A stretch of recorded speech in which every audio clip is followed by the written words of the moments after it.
The restaurant manager looked at the single father's worn jacket, then at the two children sitting beside him. "I'm sorry," she said coldly. "You need to leave." The little girl froze with the spoon halfway to her mouth. Her younger brother lowered his head. Their father did not argue. He simply looked at the woman and asked quietly, "May my children finish their food first?" "No," she replied. "We have paying customers waiting." What she did not know was that the man she had just humiliated could have bought the entire restaurant chain without checking his bank account. His name was Daniel Carter, and according to business magazines, he was one of the richest men in the world. But tonight, none of that mattered. Tonight, he was simply a tired single father trying to keep a promise to his children 6 years earlier. Daniel's life had looked completely different. He had a wife named Emily, a beautiful home, 2 young children, and a technology company that was growing faster than anyone expected. Daniel had started the company in a rented office with 2 old computers. Emily had believed in him before anyone else did. When investors laughed at his ideas, she told him, "Keep going." When they had almost no money, she packed sandwiches for him and left little notes in his bag. One note stayed in his wallet for years. It said, "Success means nothing if you forget who you are." Daniel never forgot those words, but when Emily died suddenly after a short illness, everything changed. Their daughter Sophie was 7. Their son, Noah, was only 4. Daniel had enough money to hire the best nannies, private teachers, drivers, and security guards in the world. But none of those people could answer Sophie when she woke up crying for her mother. None of them could hold Noah exactly the way Emily had. So Daniel changed his life. He stepped away from the daily running of his company and became the parent his children needed. He learned how to braid Sophie's hair badly. He burned pancakes. He forgot school costume days. He once sent Noah to school wearing 2 different socks and did not notice until dinner, but he was there. Every morning, every bedtime, every parent meeting, every nightmare. Over time, Daniel discovered something uncomfortable. Whenever people knew his name, they treated his children differently. Parents suddenly wanted play dates. Teachers became unusually nervous. Restaurant owners refused to let him pay. People laughed too loudly at his jokes. Some were kind because they were genuinely kind. Others were kind because they knew exactly how much money he had.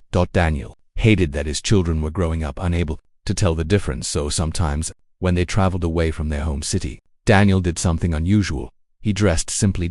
No driver. No expensive watch. No security team standing beside him. Just an ordinary father with 2 children. He wanted Sophie and Noah to experience the world without money, changing every interaction. That was how they ended up in the small town of Bellwood. Daniel had been invited to inspect a property his company was quietly considering purchasing for a community technology center. Instead of flying in privately and leaving immediately, he decided to make it a weekend trip with the children. "Can we have normal pizza?" Noah asked from the back seat of their rented car. Daniel smiled. "What is abnormal pizza?" "The fancy kind you order." Sophie laughed. "He means the one with green leaves, basil." "Yes, pizza should not have salad on it." Daniel laughed for the first time all afternoon. They passed a small family restaurant called Rosewood Kitchen. The sign outside promised homemade meals. Inside, the restaurant was warm and crowded. Daniel wore jeans, an old gray jacket, and sneakers. Sophie carried her own backpack. Noah held a small plastic dinosaur in one hand. They looked like any ordinary family. A young waitress named Maya welcomed them. "Table for 3. "Yes, please," Daniel said. Maya smiled at the children. "Window or booth?" "Booth," Noah shouted. Daniel gave him a look. "Booth, please," Maya laughed. "Booth it is." For the next 40 minutes, everything was peaceful. Sophie told Daniel about a girl at the school who had stopped speaking to her. Noah built a fortress out of sugar packets. Daniel listened carefully. Then Noah accidentally knocked over his juice. The glass hit the floor and shattered. The restaurant suddenly went quiet around them. "I'm sorry," Noah cried. He immediately looked terrified. Daniel knelt beside him. "Hey, look at me." Noah looked up. "Did you do it on purpose?" "No." "Then we clean it up, apologize, and learn to be more careful. That's all." Maya hurried over. "It's okay. Please don't touch the glass." Daniel apologized. "I'll pay for anything damaged." Before Maya could answer, another woman appeared. She was in her early 40s, dressed sharply, with a name badge that read, Victoria General Manager. She looked at the broken glass. Then she looked at Noah. Then at Daniel's clothes. Her expression immediately hardened. "This is the second disturbance from this table." Daniel frowned. "The second? Your son has been making noise. He's 6. This is a restaurant, not a playground." Sophie became uncomfortable. Daniel stayed calm. "I understand. We'll keep the noise down." Victoria walked away. Maya whispered, "I'm sorry." Daniel shook his head. "It's fine." But it was not fine. A few minutes later, Daniel reached into his pocket and realized his wallet was missing. He checked his jacket, his backpack, the seat beside him. Nothing. Then he remembered at the hotel. Noah had asked him to hold a drawing. Daniel had taken out his wallet and placed it on the desk. He had left it there. His phone was also nearly dead. He called the hotel. No answer. Then the phone shut off completely. Daniel sighed. Dad, Sophie asked. I left my wallet at the hotel. Noah's eyes widened. Are we in trouble? No. Daniel looked toward Maya. I'll explain. Maya listened and immediately said, it's okay. You can probably pay over the phone later. But Victoria overheard them. Her attitude changed instantly. You don't have money. Daniel looked at her. I have money. I left my wallet at the hotel, of course.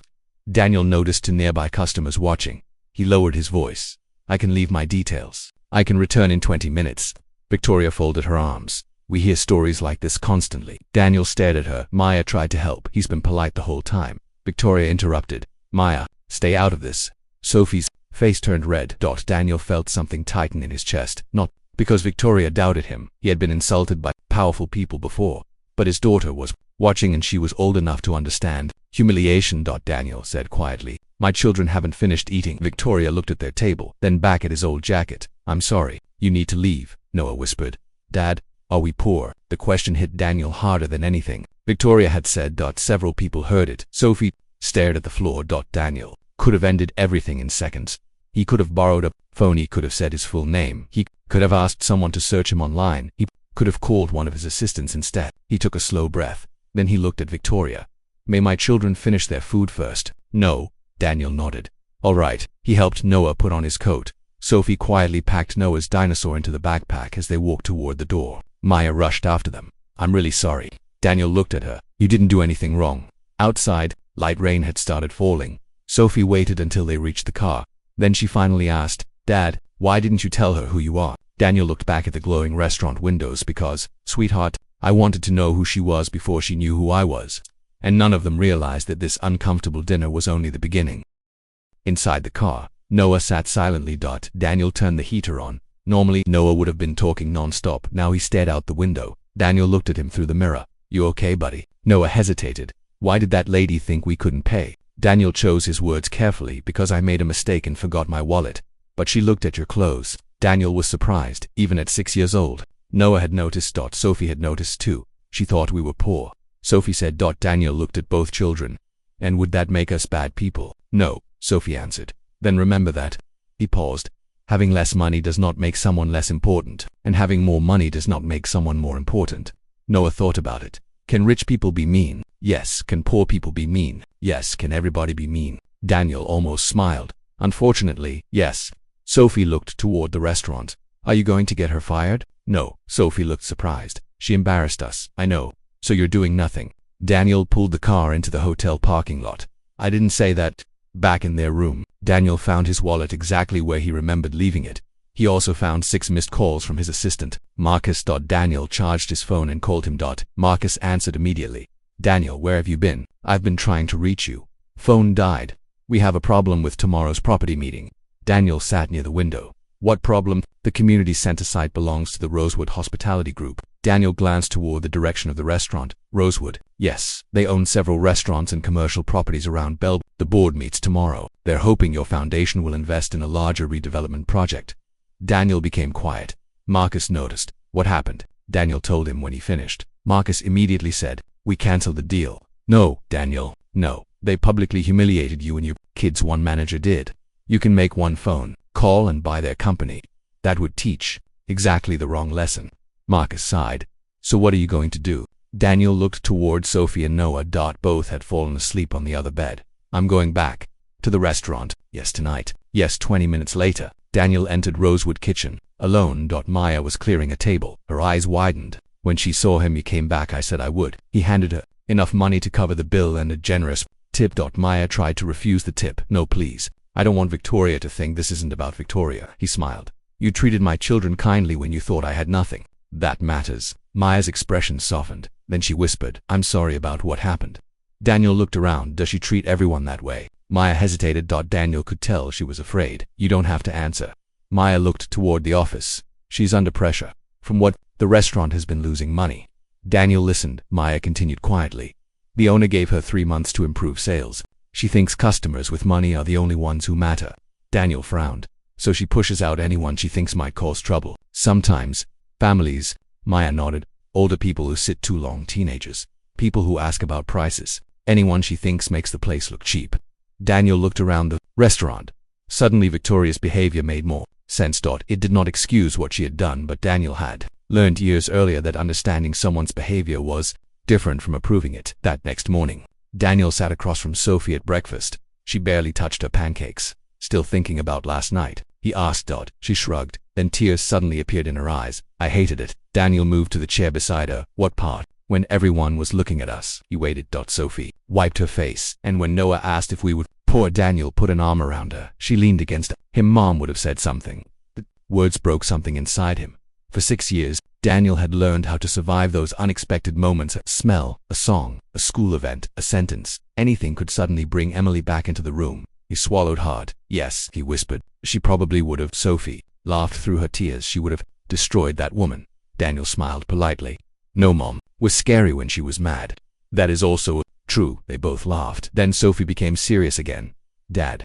Yeah, sometimes I wish people didn't know we had money. Daniel looked at her. Why? Because I don't know if people like me because of me.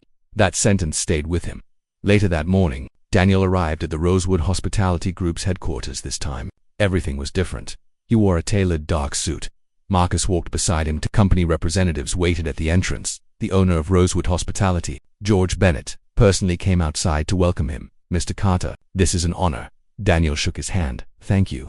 They entered the conference room. Around 20 executives were waiting, and near the end of the table stood Victoria. The moment she saw Daniel, all color left her face. She stared at his suit, at Marcus. At the people surrounding him. Then someone said, Victoria, I believe you already manage our flagship restaurant. I'm sure you're familiar with Mr. Carter. Victoria could barely speak. Yes, Daniel met her eyes. We've met. The room became uncomfortable. George smiled. Unaware. Wonderful. Daniel sat down. The presentation began. Rosewood wanted millions in investment. They wanted Daniel's foundation to support a new community complex with restaurants, training facilities, classrooms, and housing. On paper, it was exactly the type of project Daniel normally supported. Then a presentation slide appeared. A community where everyone belongs. Daniel stared at those words. He thought about Noah asking if they would. Poor. He thought about Sophie fighting tears. Thought about being ordered out while strangers watched. George noticed Daniel's expression. Something wrong. Daniel closed the folder in front of him. Yes. Everyone became silent. Daniel looked around the table. You're asking me to invest in a project built around dignity and community. Yes, George said carefully. Daniel continued. But last night, one of your restaurants asked my children to leave because a manager assumed I could not pay. Every face turned toward Victoria. She looked terrified. George's expression changed. What? Daniel described exactly what happened. He did not exaggerate. He did not insult Victoria. He simply told the truth. When he finished, George turned toward her. Is this true? Victoria looked down. I misunderstood the situation. Daniel calmly replied. No, you understood the situation you created in your own mind. She looked at him. You saw an ordinary father wearing inexpensive clothes. You decided what kind of person I was. Victoria's eyes filled with tears. I'm sorry. Daniel did not answer immediately. George stood. You're dismissed. Effective immediately. Victoria's face collapsed. Please. George pointed toward the door. Leave. But before she moved, Daniel said, no. Everyone looked at him. Daniel turned toward George. Don't fire her because she was rude to a billionaire. The room went silent. If I had really been broke, would you still care? Nobody answered. Daniel looked at Victoria. That is the real problem. Victoria began crying. My husband left 8 months ago. Daniel's expression changed slightly. She continued. I have 2 daughters. The restaurant numbers were terrible. I was told if sales didn't improve, I'd lose my job. Her voice shook. I started judging every table by how much I thought they would spend. Daniel listened. Victoria covered her face. I became someone I don't recognize. Nobody spoke. Then she whispered, I'm raising my girls alone too. Daniel felt anger, sadness, and understanding collide inside him. He remembered sleepless nights after Emily died. He remembered trying to answer business calls while Noah cried in the next room. He remembered being terrified that no amount of money could make him a good enough parent. Victoria, that had done something wrong. Very wrong. But now, Daniel, I understood that the cruel woman from the restaurant was also a frightened parent making terrible decisions under pressure. That did not erase the hurt, but it changed what Daniel decided to do next. Daniel stood from his chair. We're going back to the restaurant. George looked confused. Now, yes. An hour later, Daniel, Marcus, George, and Victoria entered Rosewood Kitchen. The staff immediately became nervous. Maya saw Daniel and froze. Victoria gathered everyone near the counter. Her hands were shaking for the first time. She did not sound like a manager. She sounded like a tired mother. I owe all of you an apology. The staff listened. I've been scared. She took a breath. I was afraid of losing this restaurant. I was afraid of losing my income. And instead of asking for help, I started treating people like numbers. She looked at Maya. I stopped listening to you. Then she looked toward Daniel. And last night, I embarrassed a father in front of his children because I decided his appearance told me his value. Her voice cracked. I was wrong. Daniel did not rescue her from the uncomfortable moment. Apologies were supposed to be uncomfortable when the harm was real. When she finished, Daniel spoke. I'm still angry about what happened. Victoria nodded. I understand. And my daughter is still hurt. Victoria lowered her eyes. Daniel continued. So, forgiveness does not mean pretending nothing happened. Then, he turned toward George. But punishment is not always the same thing as correction. Daniel proposed something unexpected. Rosewood Kitchen would not close. Victoria would not be fired immediately. Instead, she would step down from general manager for 6 months and enter a retraining program. Maya, who had shown patience and kindness even when no one important seemed to be watching, would become acting manager of the restaurant. Would also join Daniel's new community employment program. Prices would be adjusted. Families experiencing temporary financial difficulties could receive prepaid community meal vouchers privately. Without embarrassment, no customer would ever be publicly questioned about money again. And every employee, from senior management to new servers, would complete customer dignity training. George agreed. Then, Daniel added one final condition. My investment is not going into a luxury development. The executives exchanged looks at going into the community center. The original building Daniel had come to inspect would become a free technology and education center. Parents looking for work could learn new skills. Teenagers could attend coding classes. Children could use computers after school. And part of the center would provide childcare during training hours. Victoria looked at him in disbelief. Why? Daniel answered simply. Because being humiliated does not make me want revenge. He paused. It makes me want fewer people to experience it. That evening, Daniel brought Sophie and Noah back to Rosewood Kitchen. Sophie stopped at the entrance. Seriously, Daniel smiled. One more dinner. Noah looked worried. Do you have your wallet? Daniel laughed. Yes, check. Daniel checked his pocket, confirmed. When they entered, Maya welcomed them. This time she wore the manager's badge. Noah noticed immediately. You're the boss now. Maya smiled for a little while. Then Victoria approached him. Was no longer wearing the general manager badge. She looked nervous. She knelt slightly, so she was closer to the children. Sophie, Noah, may I say something? Sophie looked at her father. Daniel nodded. Victoria took a breath. I treated your dad badly yesterday. Then she looked at Noah. And I made you feel like having less money would make you less important. Noah listened carefully. Who was wrong? She swallowed. I'm sorry. Noah looked at Sophie. Sophie looked at Daniel. Finally, Noah asked the most important question in his mind. Can we still get pizza? Everyone laughed. Even Victoria. Sophie was quieter then. She asked, would you have apologized if my dad wasn't rich? The adults fell silent. Victoria's eyes filled with tears again. I hope I would have. Eventually she shook her head. But I can't promise that. Sophie watched her. Victoria continued. And that scares me. Because it means I really needed to change. Sophie nodded. Okay. It was not dramatic forgiveness. It was not instant friendship. It was something more realistic. Beginning 6 months later, the Bellwood Community Center opened. Daniel refused to name it after himself instead. Above the entrance were words taken from the note Emily had once placed in his lunch bag. Success means nothing if you forget who you are. Sophie stood beside Daniel during the opening. She looked at the sign. That was Mom's sentence, wasn't it? Daniel smiled. Yeah, I remember. Noah tugged his sleeve. Dad, can I go to the computer room? You're supposed to stay with me for the ceremony. But speeches are boring. Sophie laughed. He's right.